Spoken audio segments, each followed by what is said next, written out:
اور اس کے بعد ہم ان تمام لوگوں کو مختلف کمیٹیز میں شریک کر کے ایک پاورفل جو ہے وہ کریں گے. ہم پوری کیمپین کو آگے بڑھائیں گے تاکہ اس کے نتیجے میں ایک مؤثر اور منظم طاقت اور زیادہ مؤثر طریقے سے آگے بڑھ سکے.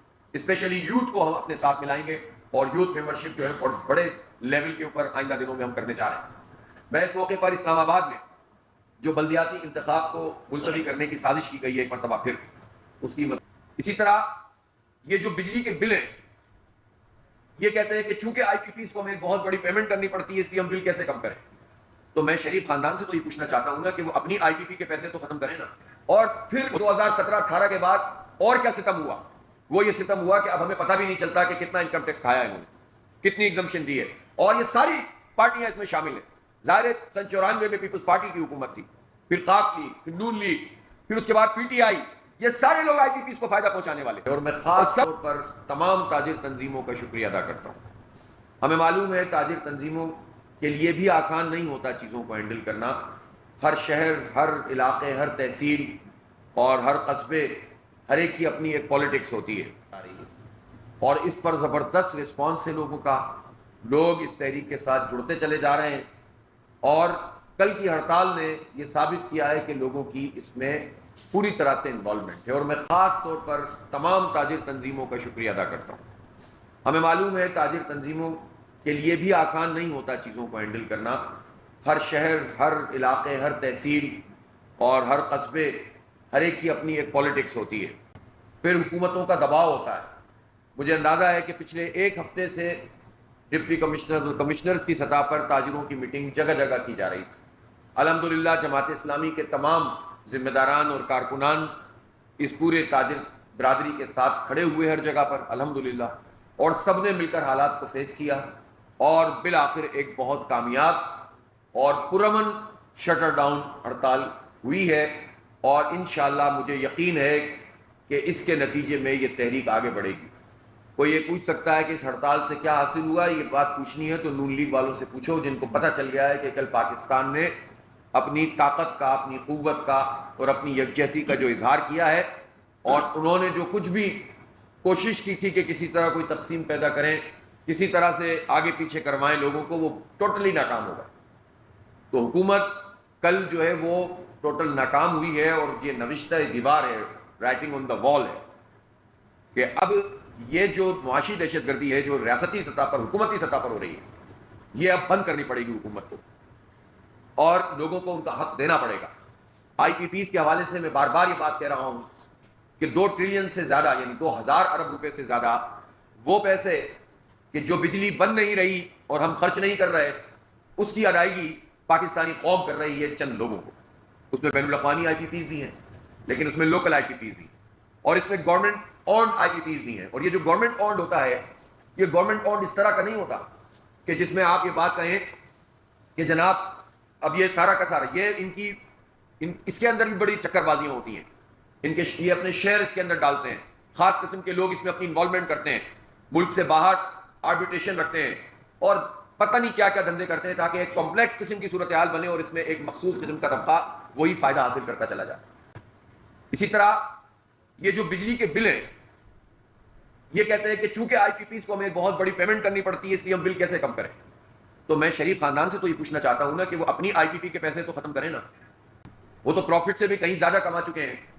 وہ تو کول کے اوپر یا آئل کے اوپر انہوں نے اس کو امپورٹڈ کول کے اوپر شو کیا ہوا ہے کہ یہ پلانٹ چلے گا اور گنے کی پھوک پہ چلتا ہے. یہی کرپشن کافی ہے مال کمانے کے لیے. لیکن اس کے باوجود بھی ان کو کیپیسٹی پیمنٹ اگر ملتی ہے تو وہ کیپیسٹی پیمنٹ تو ہمیں واپس کر دو. اور پھر ان کے جو پسندیدہ ترین لوگ ہیں, چند گروپ ہیں جن کے پاس سینکڑوں ارب روپے کی کیپیسٹی پیمنٹ جا رہی ہے, وہ پیسے ہم اگر وہ خزانے سے نہ جائیں تو بجلی کا بل پورے پاکستان میں 25 روپے کم از کم ہو سکتا ہے. تو یہ کام تو شریف خاندان کر سکتا ہے نا, جو اس کو بڑا غم لگا ہوا ہے سب پاکستانی قوم کا. آپ ان کی کوئی تقریر اٹھا کر دیکھیں تو لگتا ہے کہ بہت پریشانی ہے, لیکن اس پریشانی میں اپنا دھندا تو ختم نہیں ہو رہا. تو یہ کام تو کر سکتے ہیں. پھر اس کے بعد جب آپ خود شروع کریں گے تو دوسرے لوگ بھی بات کریں گے. ہم تو پورا آپ کو بتا چکے ہیں کہ اتنے معاہدے 5 کے اگر بالکل ختم ہو گئے تو اس کو فارغ کریں. بوسیدہ پلانٹ جو چلا رہے ہیں جن کی ایفیشنسی نہیں ہے اس کو فارغ کریں. جس نے معاہدہ غلط کیا ہے وہ پوری دنیا میں کہیں کلیم نہیں کر سکتا, اس سے جو ہے وہ بات کر کے ان کو فارغ کریں. پھر جو اس کے بعد ری نیگوشیٹ کریں. پھر جب آپ یہ کام کریں گے تو پھر چائنا سے بھی بات کریں گے. جب آپ خود اپنے لیے کچھ نہیں کرنے کے لیے تیار تو پھر آپ چائنا سے کیا بات کریں گے؟ اس لیے چائنا بھی اس پر تیار ہو جائے گا، مجھے یقین ہے، لیکن اس کے لیے آغاز تو خود کرنا پڑے گا نا۔ اور دوسری بات یہ ہے کہ چائنا ہمارا اسٹریٹجک پارٹنر ہے، چائنا ہمارا دوست ہے، چائنا کے اور اسٹیٹ بھی ہیں پاکستان میں، صرف یہ آئی پی پیز کا معاملہ نہیں ہے، منرلز کی ایکسپلوریشن میں اور اس کی جو اس کو نکالنے میں اس کا بڑا رول ہے۔ بلوچستان کے بہت سارے علاقوں میں چائنیز انوالو ہیں کام کرنے میں، اور پورے پاکستان میں ان کے اسٹیٹس ہیں۔ تو ایسا نہیں ہو سکتا کہ آپ چائنا بالکل کہہ دے کہ ایبسلیوٹلی ناٹ، اور ہم جو ہے وہ بالکل بھی اس پر بات نہیں کر سکتے۔ سب بات ہو سکتی ہے، بات کرنے والے ہونے چاہیے، کریڈیبل لوگ ہونے چاہیے، اور خود سے اپنی مراحت کو کم کرنے والے ہونے چاہیے۔ آگے سے اگر انہوں نے پوچھ لیا کہ آپ کو کتنا فری پیٹرول ملتا ہے تو یہ وزراء کیا بات کریں گے؟ یہ گاڑیاں آپ کی پوچھ لیں یا یاشیاں آپ کی پوچھ لیں تو پھر آپ کس سے کیا بات کرنے کے قابل ہو سکتے ہیں؟ اس لیے ہم یہ سمجھتے ہیں کہ یہ جو مسئلہ ہے پوری قوم کے اوپر، یہ ان لوگوں کا پیدا کرتا ہے جو حکمران طبقہ ہے، یہ سارے ملے ہوئے ہوتے ہیں آپس میں، معاہدہ کرنے والے اور معاہدے کے ذریعے فائدہ حاصل کرنے والے۔ اور پھر صرف اتنی سی بات نہیں ہے کہ آپ کیپیسٹی پیمنٹ دے رہے ہیں، بلکہ آپ حیران رہ جائیں گے کہ 2017-18 تک 1200-1300 ارب روپے یہ وہ پیسے تھے کہ جو انکم ٹیکس میں ایگزمپشن حاصل کر کے ان آئی پی پیز نے پاکستانی خزانے میں داخل نہیں کروائے۔ میں پوچھنا چاہتا ہوں کہ 1994 سے، بلکہ 88 سے پروسیس شروع ہو گیا تھا، 1994 سے لے کر 2017-18 تک جو انکم ٹیکس کھایا گیا ہے، تنخواہ دار طبقے سے کہتے ہو کہ انکم ٹیکس دو، لیکن آئی پی پیز کے مگرمچ انکم ٹیکس ایگزمپٹڈ ہے۔ اور پھر 2017-18 کے بعد اور کیا ستم ہوا؟ وہ یہ ستم ہوا کہ اب ہمیں پتہ بھی نہیں چلتا کہ کتنا انکم ٹیکس کھایا ہے انہوں نے، کتنی ایگزمپشن دی ہے، اور یہ ساری پارٹیاں اس میں شامل ہیں۔ ظاہر 94 میں پیپلز پارٹی کی حکومت تھی، پھر قاف لیگ، پھر نون لیگ، پھر اس کے بعد پی ٹی آئی، یہ سارے لوگ آئی پی پیز کو فائدہ پہنچانے والے، اور سب نے جو ہے وہ ان کو ایگزمپشن دی ہے، اور اس کے نتیجے میں ہزاروں ارب روپے یہ لوگ صرف انکم ٹیکس کھا کر، چرا کر، ہڑپ کر کے بیٹھے ہوئے، اور کوئی پوچھنے والا نہیں۔ کیپیسٹی پیمنٹ الگ ہے۔ تو بھائی آپ تنخواہ دار طبقے کو نچوڑتے رہو، ان مگرمچھوں سے پیسے وصول نہ کرو، تو ایسے تو تماشا نہیں چل سکتا۔ لہذا پورے پاکستان میں سوائے جماعت اسلامی کے کوئی پولیٹیکل پارٹی پاکستان کے عوام کے اس مسئلے پر بات نہیں کر رہی، اور جنرل ایشوز کے اوپر کوئی سیاست نہیں ہو رہی، جس کے نتیجے میں سیاست بھی آلودہ ہو گئی۔ الحمدللہ جماعت اسلامی نے پورے پاکستان کو یہ ایک ٹرینڈ بھی دیا ہے کہ آئیں اور کمپٹیشن کریں پالیٹکس میں، لیکن اس پالیٹکس میں جو عوام کے فائدے کی پالیٹکس ہے، اس پالیٹکس میں جو لوگوں کو ریلیف دلانے کے لیے ہو، اس لیے نہیں کہ گالم گلوچ کریں، نفرتیں پروان چڑھائیں، ذاتیات کی، خاندانوں کی پروٹیکشن کی بات کریں، پارٹی پالیٹکس ہو، نہ اپنی پارٹیوں میں جمہوریت ہو، خاندان فیملی انٹرپرائزز چل رہے ہو، اور سیاست بھی چل رہی ہو۔ تو جماعت اسلامی نے یہ ٹرینڈ سیاسی اعتبار سے بھی الحمدللہ پاکستان کو دیا ہے، لیکن اس وقت ہمارا سب سے بڑا مسئلہ یہ ہے کہ لوگوں کو ریلیف ملنا چاہیے۔ میں ایک مرتبہ پھر پوری پاکستانی قوم کا شکریہ ادا کرتا ہوں جس نے تاریخی ہڑتال کی ہے، اور کوئی کریڈٹ جماعت اسلامی کو کوئی نہیں دینا چاہتا، نہیں دے، یہ پاکستان کی قوم کا کریڈٹ ہے، یا اس نے یکجہتی کا مظاہرہ کیا ہے۔ دیکھیں ہمارے ملک کے حالات کتنے خراب ہیں، بلوچستان میں کس قدر خرابی چل رہی ہے۔ آپ نے دیکھا کہ یہ کچے کے ڈاکو کس قدر پاورفل ہوئے ہوئے ہیں، آپ نے دیکھا کہ سوشل میڈیا پہ کس طرح سے نفرتیں پروان چڑھانے کے لیے لوگ ایکٹیو ہو گئے ہیں، کہ بلوچوں کو، پنجابیوں کو، پختونوں کو، سندھیوں کو، مہاجروں کو، سب کو آپس میں لڑوا دیا جائے، چند لوگ حرکتیں کریں اور پوری قوموں کو آپس میں لا کر سامنے ٹکرانے کی کوشش کی جائے۔ پاکستان افورڈ ہی نہیں کر سکتا ہے۔ لیکن کل کی ہڑتال نے یہ بات ثابت کی کہ کل پورا بلوچستان بند تھا، کوئٹہ بھی بند تھا اور گوادر بھی بند تھا، پوری جو ہماری یہ بیلٹ ہے پشین تک کی وہ بھی بند تھی، اور پوری بلوچ بیلٹ بھی بند تھی، اور تمام لوگ ایک پیج پر تھے کہ نہیں یہ پوری قوم کا مسئلہ ہے اور ہم اکٹھے ہیں۔ اس کا مطلب یہ ہے کہ ہماری اسٹرینتھ تو یہ اتحاد ہے، یہ جہتی ہے۔ پورا پنجاب بند تھا، اور لوگوں نے یہ بتایا ہے اور تصویریں اور ویڈیوز بھیجی ہیں کہ شہروں میں اور اس کی بھی بڑی بڑی مارکیٹوں میں ہڑتال ہوا کرتی تھی، اس مرتبہ تو دیہاتوں میں ہڑتال ہوئی ہے، سب جگہ سے ایک ہی پیغام آیا، پورا سندھ بند تھا۔ ایسی بڑی پیپلز پارٹی ناک بن کر بیٹھی ہوئی ہے ایک طرح سے، لیکن اس کے ہاتھ میں چیزیں نہیں ہیں، اس لیے کہ پیپلز پارٹی اس پورے عمل میں شریک ہے اور حکومت کا حصہ ہے۔ اور اب تو پرانی پی ڈی ایم پھر سے زندہ کی جا رہی ہے، چند سینٹ کی سیٹوں پہ یا چند وزارتوں پہ یا کسی اور چیز پہ پھر سے وہی ہوگا، تو یہ کیا دنگا ہے؟ لیکن قوم اس بات کو سمجھ گئی ہے کہ یہ لوگ جو آپس میں اتحاد کر کے اپنے فائدے حاصل کرتے ہیں، ان کو قوم کا کوئی غم نہیں ہے۔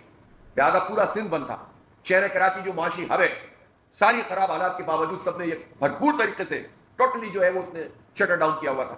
اور آپ نے لاہور دیکھا، ہم اسلام آباد میں یہاں موجود ہیں، اسلام آباد کی ہر مارکیٹ بنتی ہے الحمدللہ۔ لہذا ہم یہ سمجھتے ہیں کہ یہ جو یکجہتی ہے، جو کہ چترال سے لے کر آپ کراچی تک ملی اور آپ کو خیب یہ گوادر سے لے کر آپ کہہ سکتے ہیں کہ پنجاب کے دور دراز علاقوں تک بارڈر تک آپ کو دیکھنے کو ملی. الحمدللہ پاکستان کے لیے بڑی اہمیت رکھتی ہے اور جماعت اسلامی کو یہ اعزاز حاصل ہے کہ اس نے پوری قوم کو مجتمع کیا, تاجروں کی آواز بنے, صنعت کاروں کی آواز بنے. میں ایک مرتبہ پھر پاکستان کے صنعت کاروں کا بھی شکریہ ادا کرتا ہوں, اسپیشلی کراچی کے, کہ جنہوں نے چیمبر آف کامرس کراچی نے باقاعدہ ہڑتال کی حمایت کی, اور اس کے ساتھ ساتھ جو انڈسٹریل زون تھے انہوں نے جو ہے وہ ہڑتال کی حمایت کی, جو بہت بڑی بات ہے. ورنہ ہڑتالیں ہوتی تھیں, انڈسٹریل زون ہڑتالیں نہیں کرتے تھے, حمایت نہیں کرتے تھے. اس کا مطلب یہ ہے کہ صنعت کاروں کو بھی یہ بات پتا ہے کہ اب مزید یہ معاملہ اس طرح سے نہیں چل سکتا. لہٰذا ہم شکریہ بھی ادا کرتے ہیں, اور آئندہ بھی ہماری یہ پوری تحریک پوری قوت سے جاری رہے گی, مشاورت کا عمل جاری ہے. ہم اس پر بھی غور کر رہے ہیں کہ یہ ہڑتال ہی کو, ایک ہڑتال کو کئی ہڑتالوں میں تبدیل کریں. یہ شٹر ڈاؤن ہڑتال تھی, اور ہمارے پیش نظر یہ ہے کہ اب پہیا جام ہڑتال ہو, ٹرانسپورٹرز بھی اس میں شامل ہوں, اس میں تمام طبقۂ زندگی کے لوگ شریک ہوں, اور پورا پاکستان ایک دن گھر میں بیٹھ کر اس بات کا اظہار کرے کہ ہم حکمرانوں کی ان پالیسیوں کے خلاف ہیں. تو ہم اس پر مشاورت کر رہے ہیں, اور ہم چاہتے یہی ہیں کہ تمام واک آف لائف کے لوگوں سے مشاورت کر کے فیصلہ کریں, جیسا کہ ہم نے پچھلی ہڑتال بھی کی ہے. اسی طرح سے 1 ستمبر سے حق و عوام کو تحریک کے اس فیز میں ہم گراس روٹ لیول پر ممبرشپ کرنے جا رہے ہیں, اور پورے پاکستان میں بیک وقت لاکھوں کی تعداد میں لوگ انشاءاللہ اس پوری تحریک کے ساتھ جڑیں گے, اس کی ممبرشپ کریں گے جماعت اسلامی کے پلیٹ فارم پر. اور اس کے بعد ہم ان تمام لوگوں کو مختلف کمیٹیز میں شریک کر کے ایک پاورفل جو ہے وہ کریں گے. ہم پوری کیمپین کو آگے بڑھائیں گے تاکہ اس کے نتیجے میں ایک مؤثر اور منظم طاقت اور زیادہ مؤثر طریقے سے آگے بڑھ سکے. اسپیشلی یوتھ کو ہم اپنے ساتھ ملائیں گے, اور یوتھ ممبرشپ جو ہے بڑے لیول کے اوپر آئندہ دنوں میں ہم کرنے جا رہے ہیں. میں اس موقع پر اسلام آباد میں جو بلدیاتی انتخاب کو ملتوی کرنے کی سازش کی گئی ہے, ایک مرتبہ پھر اس کی مذمت کرتا ہوں. اور حکومت نے یہ طریقہ اور وتیرہ بنایا ہوا ہے کہ جب الیکشن ہونے لگتے ہیں تو یہ ایکٹ میں ترمیم کر دیتے ہیں اور پھر اس الیکشن کو ڈیلے کر دیتے ہیں. 2015 میں آخری بلدیاتی الیکشن ہوا تھا. سی ڈی اے کے جو حالات ہیں وہ سب کو پتہ ہیں. اس وقت اگر آپ سروے کریں عوامی رائے کا اور لوگوں سے پوچھیں کہ آپ کس سے سب سے زیادہ تنگ اسلام آباد کے لوگ, تو وہ سی ڈی اے کا ہی نام لیتے ہیں. اور جو کچھ وہاں پر ہے, نااہلی ہے, کرپشن ہے, سب کے سامنے. ایک پاورفل میئر, با اختیار میئر اور با اختیار بلدیاتی حکومت, جو ہمارا آئین بھی کہتا ہے کہ تمام انتظامی, سیاسی اور مالیاتی اختیارات بلدیاتی حکومتوں کو منتقل ہونے چاہیے. تو جو بھی پی ڈی ایم کی حکومت ہے اس وقت, پیپلز پارٹی بھی بلدیاتی الیکشن نہیں کرانا چاہتی. آپ کو پتا ہے دھرنے دے دے کر, احتجاج کر کے, لڑ کے, جھگڑ کے ان سے کروایا تھا الیکشن, 4 دفعہ ملتوی کیا تھا, آخری رات تک سازشیں کر رہے تھے. وہ الگ بات ہے کہ اس پورے الیکشن پہ بھی انہوں نے قبضہ کیا ہوا ہے. اور آپ کو جا کر دیکھنا ہو تو جو بارشیں اس وقت ہو رہی ہیں, اس بارشوں میں کراچی شہر کو دیکھ کے کھنڈر بنا ہوا ہے, اور سینکڑوں ہزاروں ارب روپے پیپلز پارٹی کے اس دور میں ترقیاتی بجٹ کے جو ہے وہ خرچ ہوئے ہیں, لیکن کہاں ہوئے ہیں ہمیں نہیں پتا. تو بلدیاتی اداروں پہ قبضہ یہ ان لوگوں کی پرانا طریقہ ہے. اس وقت پنجاب میں بھی نون لیگ کی حکومت ہے, وہ بھی الیکشن نہیں کروا رہے, اور اتھارٹیز پہ اتھارٹیز بنائے چلے جا رہے ہیں. پہلے پیپلز پارٹی یہ کام کر کے بلدیاتی حکومتوں پہ پورا قبضہ جماتی تھی. یعنی این ایف سی ایوارڈ میں تو یہ فیصلے لینے کے لیے بہت پریشان ہوتے ہیں, لیکن پی ایف سی ایوارڈ منعقد نہیں کرتے, اور نچلی سطح پر اختیارات منتقل نہیں کرتے, جس سے لوگ مارے مارے پھرتے رہتے ہیں. اور پنجاب میں بھی مجموعی طور پر یہی ہو رہا ہے کہ جگہ جگہ اتھارٹیز بنائی جا رہی ہیں, یعنی صوبائی حکومت خود قبضہ کر رہی ہے. اسی طرح سے اسلام آباد جو ہمارا کیپٹل ہے, اس کو تو رول ماڈل ہونا چاہیے. پوری دنیا میں اس طرح کے شہروں کا میئر کا انتخاب ڈائریکٹ ہوتا ہے, پولیس چیف تک کا انتخاب ہوتا ہے بعض دنیا کے شہروں.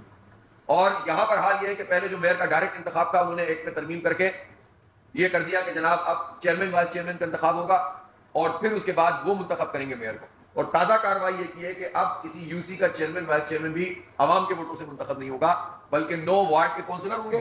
پھر وہ کونسلر مزید لوگ کونسلر منتخب کریں گے, اور پھر جو 13 لوگ ہوں گے وہ چیئرمین وائس چیئرمین منتخب کریں گے. گویا ایک نیلام گھر لگے گا, انسانوں کی منڈی لگانے کی تیاری کریں گے, اور عوام کے مینڈیٹ کی توہین کریں گے. اول تو یہ الیکشن سے بھاگنا چاہتے ہیں, اور اگر کورٹ کے کہنے پہ الیکشن کرنا پڑتا ہے تو یہ ایسا کام کرتے ہیں جو انتہائی غیر جمہوری, غیر دستوری, غیر آئینی, آئین کی روح کے منافی ہے. اس کو جماعت اسلامی چیلنج کرے گی, اور ہم بلدیاتی حکومتوں کے اختیار اور بلدیاتی حکومتوں کے قیام یعنی انتخابات کے لیے اپنے اس قومی ایجنڈے میں ہمارا شامل ہے کہ اس کو ہونا چاہیے. گراس روٹ لیول پہ لوگوں کے مسائل ہوتے ہیں, حکومتیں بڑے بڑے کچھ پروجیکٹ سامنے کر دیتی ہیں, اور گلی محلوں کی سطح پہ لوگ بنیادی سہولتوں سے محروم ہوتے ہیں. لہٰذا نصر اللہ رنداوا صاحب یہاں موجود ہیں, میاں صاحب تشریف فرمائیں. یہ آج ہی آپ پٹیشن فائل کر رہے ہیں, اور ہم الیکشن کمیشن میں بھی اور کورٹس میں بھی یہ مقدمہ لڑیں گے. جب ہائی کورٹ نے واضح طور پر کہہ دیا کہ الیکشن کرواؤ, تو اب یہ ترمیمیں کر کے الیکشن ڈیلے کرنے کی جو طریقہ کار ہے, اس کی مخالفت کی جائے گی, مزاحمت کی جائے گی, اور جماعت اسلامی عوام کے ساتھ مل کر یہاں اسلام آباد میں اپنے سب کے لیے آواز اٹھائے گی. اسی طرح سے